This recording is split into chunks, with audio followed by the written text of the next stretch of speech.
This is the Farms.com soybean report brought to you by Dow Seeds. Dow Seeds, leaders in customer-first technology. Hello, my name is Drew Pearson. I'm Territory Sales Rep with Dow Seeds in Southwestern Ontario.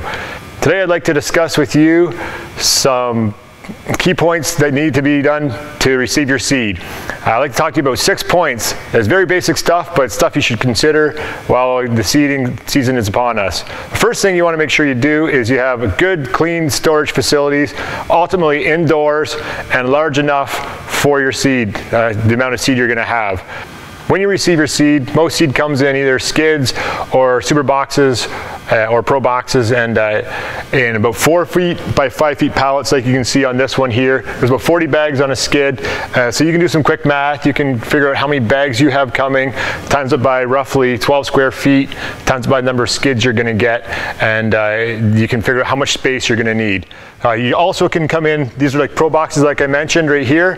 They're about the same, maybe a little bit longer, more like 5 feet by 3 feet. So you can do some quick math on your soybeans on how much space you'll need if you're getting your product in a super box. Once you receive the seed, you got to make sure you have enough space for it. You want to make sure you can maneuver with your forklift or whatever your skid steer you may have.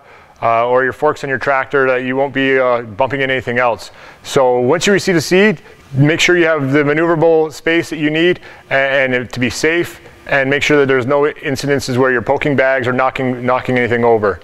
Second thing you want to think about is once you know how much space you're going to need, you want to make sure that the space is clean. So you want to make sure there's no debris on the floor or anything that's going to affect either the skid when it goes in the ground or the forklift when you're maneuvering throughout your facilities. So the first thing you want to do, obviously, is take a broom and sweep your floor. You can see here there's a bit of dirt.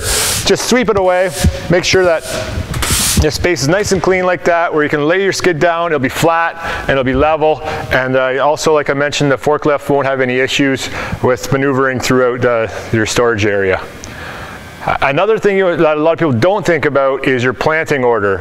And one thing you can think about that is a little bit of preparation up front will save a lot of time later on. If you put the seed you want to plant first at the back of your pile, you're going to have to pull out all your seed to get to that stuff you need. So as you're receiving your seed from your seed dealer, think about what fields you're going to plant first and what varieties are going to go in that field. And remember that it's very specific to right varieties in the right field. So if I were you, I wouldn't just put it all into the warehouse at once. Stop, unload it, look at it, and place it in as the first stuff you're going to plant will be the last stuff into your warehouse. After you've placed all your seed in your warehouse in the right planting order, one thing you want to also check is the tags. Especially this year with the neonic legislation, so we're going to have to plant specific varieties in specific fields according to the paperwork we did. So we want to make sure that our neonic treated seed is in the spot where it needs to be so we can get it out to the field, the proper fields, and the non-neonic treated seed, if you're planting non-neonic treated seed, is in the proper spot. So we need to understand what varieties we have and the treatment that is on that seed. If we do know that and we place it in our warehouse accordingly, it'll save a lot of time in season when we're really busy to get the seed out and plant it to the proper fields. And one other thing you want to look at is before you get the seed is your handling equipment. And in a lot of cases, it's mainly just your forklift. What you want to make sure is your forklift is in running order. You have enough propane or fuel in your forklifts or battery power. Your chains, your linkages are all working well and it's oiled and greased. And make sure that you have the proper equipment to receive the seed, so when your seed dealer does come to your farm, you have a way to unload it. You also want to make sure that if you're using something like an auger or a belt conveyor to put it into a tender unit, that your augers or your belts are into working order as well. Last thing you want to do is be down for an hour or two in season when you should be planting because your handling equipment isn't prepared. And the final thing I want to talk to you about when receiving your seed for seed planting would be safety. As everyone knows, there's these boxes will weigh over a ton, and a skid weighs also over a ton.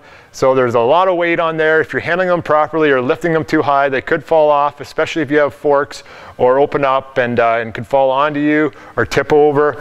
And one thing I would really recommend is not stacking the seed totes or skids over too high, especially skids. I'd actually recommend skids at 1 and seed super boxes at 2.